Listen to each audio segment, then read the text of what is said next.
Nathan here from the Out of the Woods YouTube channel. In today's video, we're going to be clearing some land using the mini excavator, multiple farm tractors, and trying real hard not to get stuck in the creek.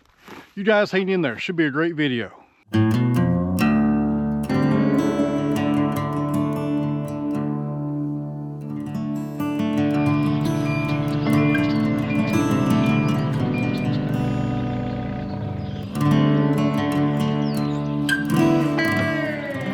So welcome back to the Sawmill, friends. We're down here on the new property today, just across from where we live, to do some clearing on this back lot right behind the red barn. And I'll tell you what, the date is February the 8th, and it feels like and it sounds like springtime. It's supposed to snow next week, so we're nowhere near that. It sure does feel good out here today. Let me show you what we're going to be working on. All right, so just so you guys know where we're at, right there's the new barn. Up there's the house that we bought. My mother-in-law is living there. And this is the field right behind the barn that we need to do some clearing on. It's a mess. The previous owners, about 15 years ago, I think they said they had either horses or cows back here. I can't remember. And it's not been properly taken care of in a long time. They said at one time this was a nice pasture for animals, but that was probably 10 years ago or longer. We got a lot of work to do down here, and we're not going to get this done today, but we will at least put a dent in it. And I was going to leave the machines down here and work on this all weekend, but the weather just changed, or the forecast rather, and we're supposed to be getting some rain tomorrow and the next day. So we got one day to start, but I think we get a lot done. Let me show you my goals. So this back pasture is about 100 foot wide and about 500 foot deep. It's just over 1 acre. And I already came back here about a month ago and did some bush hogging right here. That's why it's cleared off a little bit better. But my main problem I got to deal with back here is all these little pear trees. They're coming up everywhere. There's probably maybe more than 50 back here. And if you cut those off at the bottom, they will grow right back. So the only way to get rid of them is dig them out. That's why we brought the excavator down here. And another good feature to this land, we got running water. Right here is the creek or the stream, whatever you want to call it. It's down there, it's just covered up by all that mess. And there's an old tile right there. It's seen its better days. It needs to be replaced also. But that's very important because that's how you can access the back of this pasture. You can't get over there unless you have a tile as far as machines go. And I think it's in decent shape. We can probably drive over it today and be fine, but sooner than later, it needs replaced. So as far as machines go, friends, today we got the mini excavator. That's the primary tool we're going to be using to dig out these trees. Then back there, we have two of the TYMs, the 58 horsepower and the 75 horsepower. The big guy's got the lane shark on it. We may need that today. And the other tractor has the brush hog. We will definitely need that today. I got a little off track. So my goal today is dig out these pear trees and those ones down there and try to clear this area out on this side of the creek. Get all this cleared off, make a brush pile, and then bush hog it down to where it's cleared off over to the fence line. I also have a cedar tree right there, and I'm not sure what we're going to do with it. I thought about leaving it there. What do you guys think? I hate to cut everything out of here. But that cedar tree would give some shade, I guess, to the animals once we get ready for that. And as far as the livestock goes, I'm thinking about putting a few cows down here and maybe a miniature donkey to keep the coyotes away from them. I don't know, something like that maybe. Just some hobby farm things. Nothing real serious as far as the animals go. And this won't be the only pasture for them. In front of the house is about another 1.5 acres. I'm going to fence that in as well, so they can have about 3 acres down here to roam on, and they'll have the barn for shelter and plenty of water. This land back here actually lays pretty good. It's flat on the bottom. It goes uphill just a little bit right there, then it flattens off and goes that way further than the eye can see. All right, friends, this should be a good day. Let's head up here to the house and get the side-by-side and get our hand tools, and we'll be ready to get to work. I know you can't tell by looking at me right now, but I'm pretty excited about this. You guys hang in there.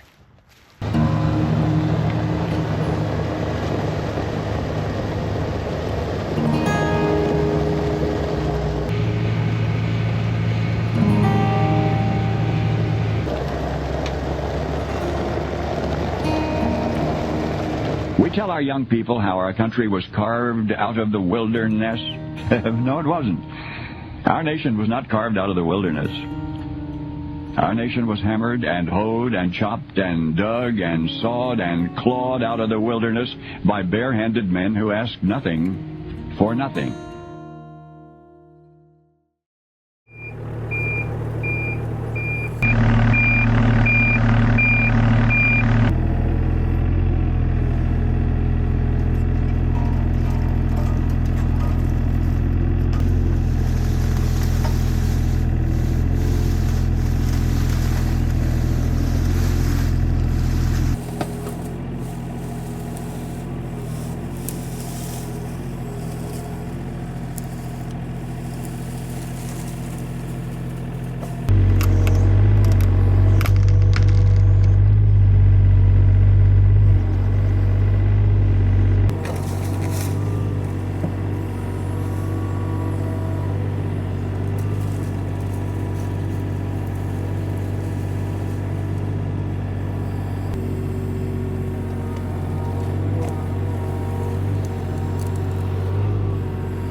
All right, friends, had to take a quick little coffee break. Let me give you my thoughts on what just happened.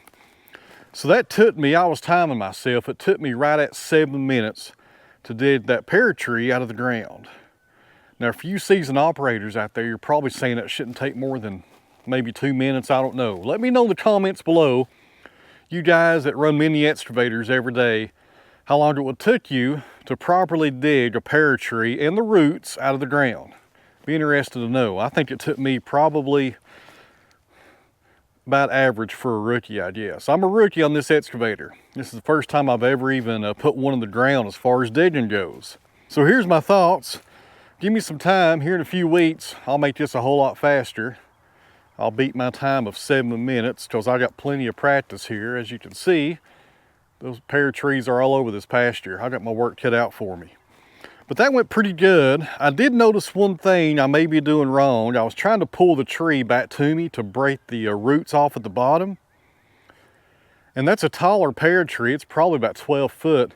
And the branches, or the canopy, was coming back toward me on the operator's seat there. So I think on the taller ones, I'll go halfway up with my chainsaw and maybe cut the top of it out, just so when I start pulling it my direction, I ain't got to worry about it coming back and hitting me. What do you guys think? I think it'll work pretty good. I'm going to finish up my coffee and we'll get back on it. You guys hang in there. I am getting low on diesel. After this one, want to fill the tank up a little. And I failed to mention I got a 2-foot bucket on the excavator today. That's a general purpose bucket, Cotto says, for about anything you want to do. I'll tell you what, guys, this is some great dirt down here. Look at the color of that. Very nice. There we go. Looky there. Popped it right out. That's what I'm talking about. Looky there. That took barely 3 minutes, I think. If I looked at my clock right, or my watch right rather. Now, we'll use the thumb, put it over here in our brush pile after I finish ripping it out of the ground. Look at those roots right there. My goodness. Spoke too soon on that.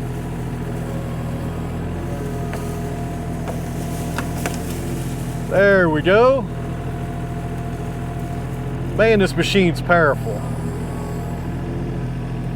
I tell you what, friends, if anybody out there needs to clear any land and dig up trees like this, go ahead and call Cotto and get you one of these. I tell you, This is a whole lot better than running the chainsaw all day, and a whole lot faster. All right, friends, that's more like it right there. Didn't take long at all on that one. I'm getting better on that machine with time. So here's what we're gonna do as soon as I put some more diesel in the machine.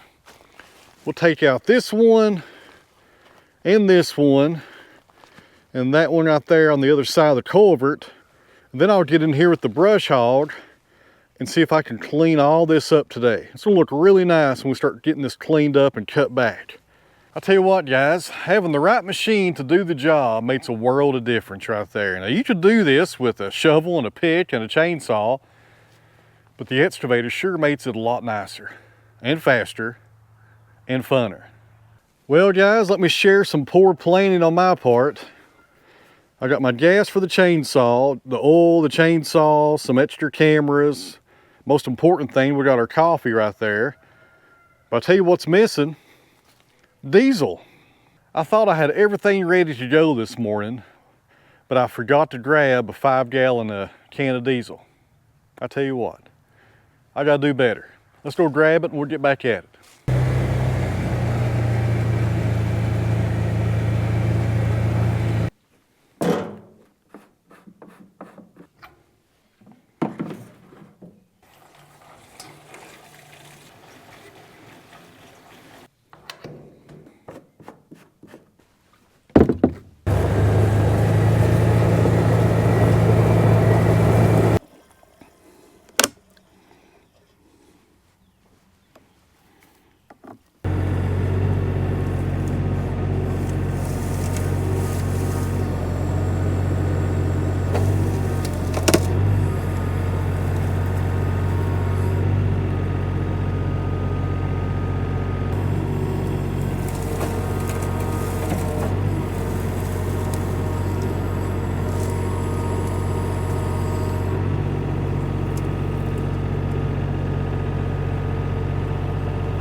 All right, friends, that's going pretty good.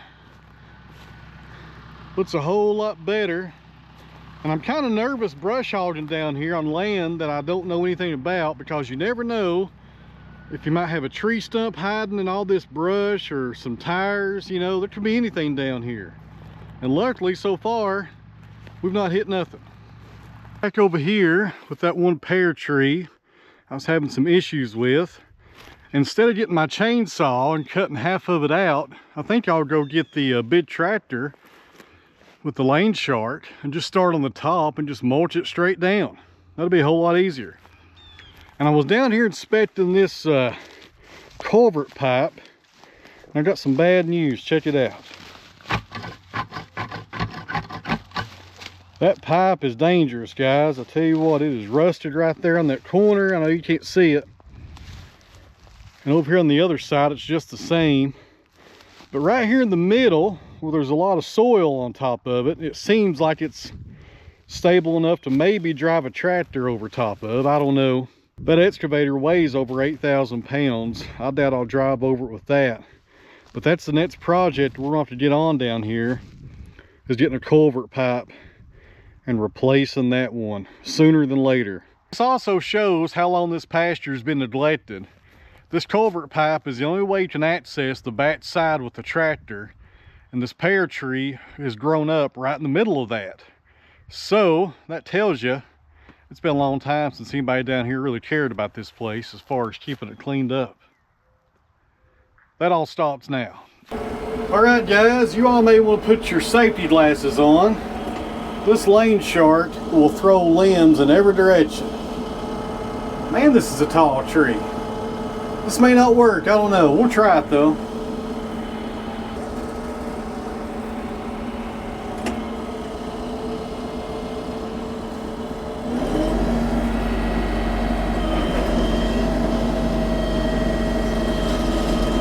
There we go. I'm not going to do the whole thing, just about half of it.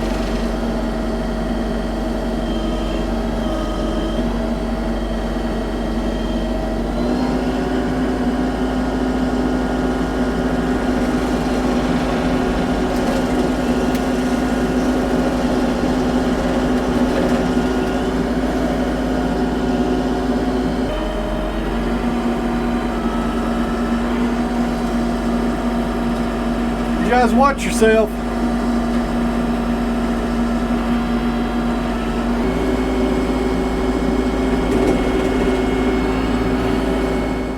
All right, guys, I just got on the Lane Shark website, and it looks like that brush cutter is rated for 2 to 3 inches on the diameter. And that's about where we stopped on that one. Down toward the bottom, it's about 4 inches, so that's way out of its range. But I really don't need it to cut all the way down. I just need it to get all the limbs off, mostly in the canopy. That way, when we're digging on this, it doesn't come back and hit the excavator. And also, I just put up an Instagram story talking about cutting down these pear trees today, or digging them out rather. And somebody asked, what kind of pear trees are they? Do they give off fruit? These do not give off fruit. They're very invasive. And I'm going to spell the first name of these pear trees because I'm not sure on the pronunciation, to be honest with you. C-L-L-E-R-Y. Caleri, I don't know. They're pear trees. We'll just call them pear trees. But the reason these are really aggravating is because of the thorns. Check them out. So here we go, friends. Take a look at the thorns on that. Those are deadly. And if you drive over them just right, they can puncture your tire on your tractor. I've seen it happen before. It's never happened to me, but it could happen. That's why we want to be careful down here when we clean up this brush and make sure we get all this stuff up and don't leave any of it on the ground. That would be a bad day right there. It looks pretty similar to honey locust. Honey locust has these big thorns on them like that, but these pear trees, guys, they're terrible. They're invasive. They don't give off any fruit, but they do give you a hard time. Trust me. And I just stepped on one of those thorns a second ago. I was trying to show you guys the thorns on the tree. It was one of the branches we just knocked down, and it went right through my boot and into my foot. So hopefully, I'm not going to need any tetanus shots later on today, but I think I had a tetanus shot last year. I better check.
didn't work out. I was trying to cross that culvert. Too dangerous. It was cracking underneath me the whole time, and I felt it kind of sinking. Not worth it. I just got a little nervous there, guys. It was sinking down, and I just didn't feel good about it. And we're in no hurry down here, so I might as well not risk it. Man, it got worse right then. I think that front piece right there may have even broke. It's facing the other direction now. I'll take a few measurements, and maybe next week, if it dries up after this rain comes through this weekend, I can get down here and put in a new pipe. I guess that's what we're going to have to do.